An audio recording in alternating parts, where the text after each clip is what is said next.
Gracias, presidente. Le voy a pedir un minutito más, espero me lo conceda.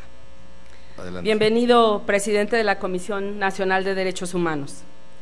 En México, la condición actual de los derechos humanos es preocupante. No solo llama la atención la facilidad con la que se pueden transgredir esos derechos día a día, el derecho a la alimentación, a una vida digna, a un medio ambiente sano, al agua, a un salario justo, al saneamiento, es para muchos en nuestro país una utopía. El derecho humano más importante, como el derecho a la vida, y que aquí muchas diputadas y diputados se jactan de ello, cada día está en riesgo para muchas y muchos mexicanos. El año pasado, en promedio, se asesinó a un periodista al mes. La violencia contra las mujeres es una práctica común. Ayer, el PRI votó en contra de un informe que yo solicité para que el gobernador de Morelos nos informara sobre la alerta de violencia de género. También yo le pedí a usted en particular que interviniera en el caso de Omar Fayad, en las declaraciones misóginas, racistas y sexistas que hizo a las mujeres indígenas, y usted me contestó que no tenía atribución. Ayer mismo la comisión número 1 desechó ese punto, simplemente no lo agendó. Eso se llama violación a los derechos humanos. Desde que terminaron los trabajos de los especialistas internacionales del Grupo Interdisciplinario de Expertos Independientes el 30 de abril del año pasado, las más diversas voces coincidieron en señalar que una tarea muy importante de la Comisión de Derechos Humanos empezaba en ese momento. Hicimos las observaciones en esta Cámara. Estamos convencidos, las y los diputados ciudadanos, que en México se vive una grave crisis de derechos humanos. La propia Comisión Nacional de Derechos Humanos es sin duda uno de los baluartes institucionales, pero esperamos más. Por ello, esperamos que juegue un papel mucho más activo en la vida pública de México, posicionándose claramente sobre los temas más sensibles que actualmente ocupan la agenda pública nacional, como los relacionados con las iniciativas en materia de seguridad interior, así como sobre tortura y desaparición forzada. Hoy observamos con gran preocupación la intención de militarizar las tareas de seguridad del Estado mexicano, que parece instalarse en la clase política tradicional como la única alternativa contra la manifestación pública. Ante un panorama de graves violaciones a los derechos humanos, como los hechos ya mencionados por usted, Tlatlaya, Iguala y no olvidemos Atenco, sabemos que debemos ser muy cuidadosos a la hora de legislar sobre materias como seguridad nacional y seguridad interior. Le pedimos que más que usted opine sobre la importancia de que las Fuerzas Armadas continúen en las calles, y quiero citar una declaración que hizo. Otro derecho humano es la seguridad, de ahí la necesidad de las Fuerzas Armadas en las calles. Eso nos parece muy grave. Señor presidente de la Comisión Nacional de Derechos Humanos, las y los diputados ciudadanos queremos preguntarle cuáles son aquellos límites que según la comisión debería contener la legislación a la que usted se refiere. Además, ¿de qué manera considera la comisión que puede compaginarse una legislación que otorga tareas de prevención e investigación a las Fuerzas Armadas con lo establecido en el artículo 129 constitucional, que a la letra dice: es tiempo de paz. En tiempo de paz, ninguna autoridad militar puede ejercer más funciones que las que tengan estrictamente en la disciplina militar. ¿Cuál es su opinión respecto a los señalamientos de los principales organismos internacionales de retirar las Fuerzas Armadas de las calles? Finalmente, me gustaría hacerle un llamado. Usted acaba de decir que la propia comisión va a ahorrar 50 millones de pesos el próximo año. Una manera de mostrar voluntad política es renunciar a un bono que usted obtuvo el año pasado por 500,000 pesos. Muchas gracias. Gracias, diputada Ochoa Ábalos. Tiene el uso de la tribuna la diputada Norma Rocío Nale García, del Grupo Parlamentario de Morena. Con su permiso, señor presidente, bienvenido, presidente de la Comisión Nacional de los Derechos Humanos. La crisis de inseguridad y la violencia extrema que se vive en varias regiones de nuestro país comienza a generalizarse. Ni el gobierno federal ni los gobiernos locales han sido capaces de detener este clima insostenible y devolver a la población la paz y la tranquilidad que tanto anhela y a la que tiene derecho.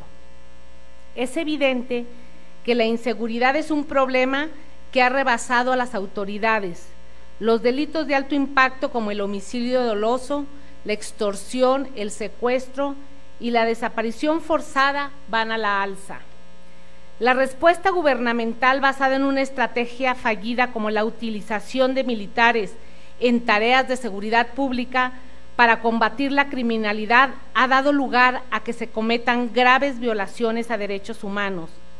Ya ha ocasionado severas distorsiones institucionales a la vida pública porque la presencia de militares en las calles se ha vuelto permanente. Ha impedido, ya sea por desidia o de forma planificada, que es aún peor, que los cuerpos policíacos estatales y municipales emprendan una tarea de renovación, ataque a la corrupción, se capaciten y se profesionalicen. Ahora, 10 años después de iniciada la guerra contra las drogas, esta estrategia fallida amenaza con militarizar la seguridad pública de todo el país sin resultados positivos. Morena siempre va a reconocer ampliamente la labor y la importante actividad que tienen las Fuerzas Armadas, que consideramos deben de concentrar su función en esquemas de seguridad nacional, que es para lo que están diseñadas. El Ejército Mexicano y la Armada de México deben de regresar a los cuarteles y no estar en las calles. Así, las recientes reformas del Código de Justicia Militar y al Código Militar de Procedimientos Penales, así como la Ley Orgánica de la Administración Pública Federal, la Ley de Navegación y Comercio Marítimo y la Ley de Puertos, van en sentidos equivocados. ¿Qué opinión le merece que, lejos de buscar que las Fuerzas Armadas dejen de realizar funciones que corresponden a las autoridades civiles, como es investigar delitos y proporcionar seguridad pública, ahora se pretenda dotarlas de un marco para legalizar su participación en dichas funciones? ¿Por qué de parte de la Comisión Nacional de Derechos Humanos no se ha presentado la acción de inconstitucionalidad en contra de las recientes reformas a la Ley de Navegación y Comercio Marítimo y a la Ley de Puertos, aprobadas recientemente, en las que la Secretaría de Marina asume funciones que estaban en manos de autoridades civiles y que implican invariablemente la militarización de los puertos? ¿Por qué no se ha pronunciado sobre las iniciativas en materia de seguridad interior que se han presentado y que solo buscan que se militarice la seguridad pública, o sobre el proyecto de la ley reglamentaria, el artículo 29 constitucional, que pretende suspender garantías constitucionales? Con el debido respeto lo exhortamos a que coadyuve con ello. Por último, nada más quiero señalar, el día de hoy se presentó personas de Guanajuato aquí a la Cámara con un hecho más de la violación de derechos humanos, un asesinato en San Miguel Allende, Guanajuato, de 3 menores a manos de supuestamente de policías. Los menores fallecieron, la policía encubrió y está acusando a los papás, está revictimizando a los padres de familia. Le pedimos de la manera más atenta que ustedes puedan entrar en este caso, porque no han dejado que en las investigaciones los familiares se metan o estén atentos, están culpando directamente a los papás. Les voy a hacer llegar el expediente para que tomen este caso. Es cuanto. Muchas gracias. Gracias, diputada Rocío Nale. Con la venia de la presidencia, sea bienvenido licenciado Luis Raúl González Pérez, en nombre de este Congreso y sobre todo de los miembros del Partido Verde Ecologista de México, gracias por venir a rendir cuentas, entregarnos su informe. La verdad es que en el Partido Verde reconocemos a la Comisión Nacional de Derechos Humanos porque sí ha venido realizando durante su gestión múltiples esfuerzos para estar presente y multiplicarse en todos los lugares del territorio. Yo creo que se ha visto cómo cada día la Comisión Nacional de Derechos Humanos acompaña en los sucesos a varios de los sujetos que han sido vejados o violados por las autoridades, y eso quiere decir que de alguna u otra manera han hecho una manera coordinada para multiplicar esfuerzos. Lo escuché hace un rato hablar del tema migratorio. Es un tema que está en la agenda nacional hoy más que nunca, sobre todo con el tema de Donald Trump, el tránsito que hay hacia allá. Veo los esfuerzos y los convenios que están haciendo, pero estamos hablando de cifras grandes. Estamos hablando que del mexicanos más o menos se calcula que hay cerca de 90,000 cruces de mexicanos al año. Sin embargo, siendo país México frontera con Estados Unidos, es también un país de tránsito, y el tema que viene de Centroamérica y Sudamérica se calcula que son cerca de 500,000 personas que utilizan nuestro territorio nacional para intentar llegar a Estados Unidos. Ante una política como la que está sucediendo en Estados Unidos de ir cerrando cada vez más sus fronteras, se nos han estado quedando en el lado mexicano. Está en concreto muchos haitianos, centroamericanos, cubanos. Está el caso muy sonado de los que se encuentran viviendo en Tijuana, y antes el gobierno de Estados Unidos recibía en el orden de 120 de estos haitianos al día. Hoy, según reportes que tenemos, están recibiendo menos de 3 o 4 personas. Es la pregunta: ¿qué acciones está implementando la CNDH para atender esos miles de migrantes extranjeros que se están quedando varados? Y dos, si llegara a haber, como se anuncia, una deportación masiva de parte de Estados Unidos, ¿se tienen los recursos logísticos, humanos necesarios para atender y darle la bienvenida a estos connacionales que regresarían? Es cuanto. Muchas gracias. Gracias, diputado Herrera Borunda. Tiene el uso de la voz el señor presidente Luis Raúl González Pérez.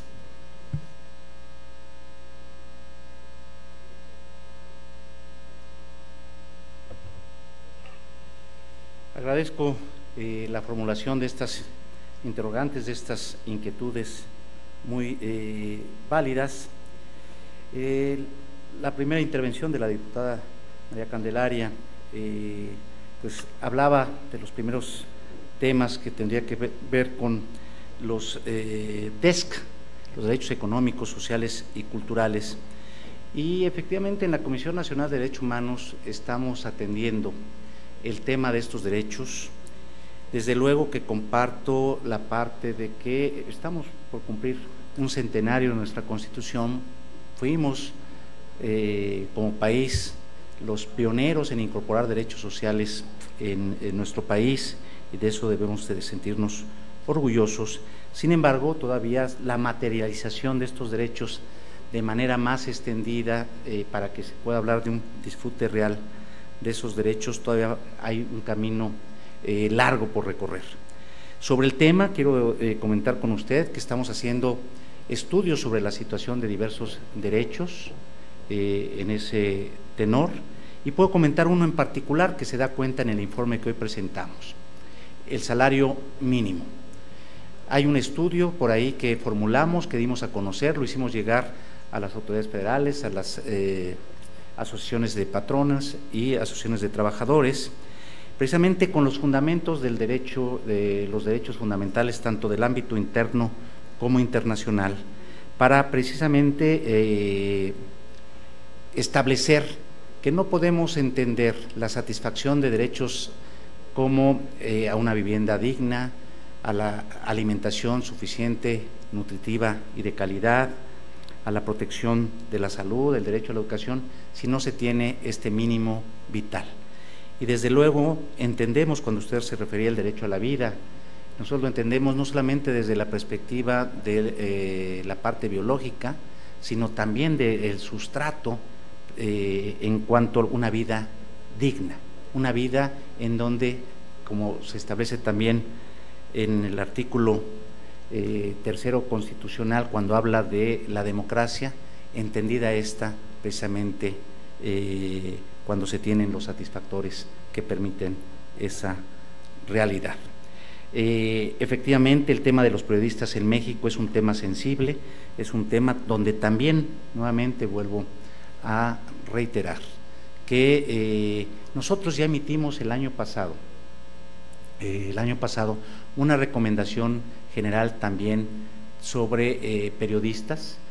Recomendamos varias cosas, hemos estado trabajando con el gobierno federal en esa materia, hemos trabajado con la Subsecretaría de Derechos Humanos a través del mecanismo de protección de defensores y periodistas, y estamos fortaleciendo ahí las acciones conjuntas. Incluso se declaró una alerta en materia de periodistas en Veracruz. Ahí se trabajó conjuntamente con la Secretaría de Gobernación, y yo hago nuevamente aquí el exhorto respetuoso de que efectivamente creo que parte de lo que tenemos que focalizar es fortalecer el cumplimiento de las recomendaciones de la CNDH. Creo que ese entendimiento se puede construir con las autoridades de los gobiernos federal y locales, a través, por ejemplo, de los locales de la CONAGO. Un factor fundamental representa, tanto en defensores de derechos humanos como en periodistas, la participación de las distintas entidades federativas. Construir, por ejemplo, unidades de protección, mecanismos de protección para periodistas y defensores en las entidades federativas. Desde luego, como dije, en México la coyuntura de derechos humanos es crítica, y sobre el tema, y aquí lo ligo precisamente con lo que se planteaba por la diputada Nale, en cuanto al tema de la ley de seguridad interna o los proyectos de seguridad interna, y que se citaba incluso algunas expresiones que yo he dado. Quiero ser muy puntual sobre esto que se comenta. Se dijo que un servidor público habría dicho que la necesidad había hecho que las Fuerzas Armadas estuvieran en las calles, y lo reitero, efectivamente, las Fuerzas Armadas no están por su propia voluntad, sino ante una necesidad, porque las corporaciones policiales de las distintas entidades federativas se vieron rebasadas, ya sea en sus capacidades o porque, como han sido policías, y conocemos de casos municipales, han estado contaminadas con el crimen organizado. Pero también he dicho, y lo dije puntualmente, que esto debe ser transitorio. Y lo he dicho no desde que soy presidente de la Comisión Nacional, sino desde la Universidad Nacional, en el tema de los elementos para la construcción de una política de Estado en materia de seguridad y justicia. Señalábamos que tiene que darse un programa gradual, verificable, de retorno de las Fuerzas Armadas, pero en paralelo se tienen, como lo dije en el informe, que fortalecer las capacidades precisamente de las policías para contender con otro derecho humano, que es la seguridad de las personas. De ahí que, ante la pregunta de cuáles son los límites que cualquier regulación jurídica debe de tener, lo he dicho, me he pronunciado, de que ninguna regulación puede sustituir competencias que tocan a otros órganos de la estructura de procuración de justicia, como es la persecución de los delitos, que corresponde, de acuerdo al artículo 21, a el Ministerio Público. Como también he dicho que en materia de seguridad pública, la autoridad civil es la que debe de presidir la conducción de esa seguridad, desde luego auxiliado por lo que prevean las normas de otras corporaciones. Y también he dicho que, y reitero, que tiene que ser transitoria esa participación, pero los límites son el respeto a los derechos humanos y las competencias constitucionales. En ese sentido se me señalaba, se mencionaba por la diputada Norma Nale sobre algunos instrumentos jurídicos como es el Código de Justicia Militar. Quiero recordar con ustedes que nosotros interpusimos la acción de inconstitucionalidad ante la Suprema Corte de Justicia de los códigos en esta materia, como hemos puesto a otras acciones 30 en el año sobre esa cuestión y desde luego creo que con esto atiendo. Me decía sobre la ley de puertos marítimos, no fue efectivamente una acción que estuviera en que observáramos alguna circunstancia en ese sentido. Sin embargo, le voy a pedir al jurídico que revise esa circunstancia y en todo caso ustedes tienen en sus manos también la capacidad de modificar leyes. Por otro lado, me decían sobre el diputado Javier Octavio Herrera, sobre la política de Estados Unidos y las gentes y que ante esto se pueda incrementar el que varios inmigrantes que huyen de la violencia o de la pobreza de Centroamérica o vienen de otros países como Cuba, en donde se cambió también la política hacia los cubanos, de los pies secos, pies mojados, y que ahora ya no tienen esa posibilidad que tenían antes, que se puedan quedar acá. El tema de los haitianos, de las personas haitianas y africanos, el dato que tenemos, de acuerdo a las cifras del propio Instituto Nacional de Migración, es que hay alrededor de 20,000, en la frontera cerca de 5,000 personas en Tijuana, y realmente por eso digo, en mi exposición mencioné que tiene que haber una política integral, no solamente hacia el norte, sino también hacia el sur, para, repito,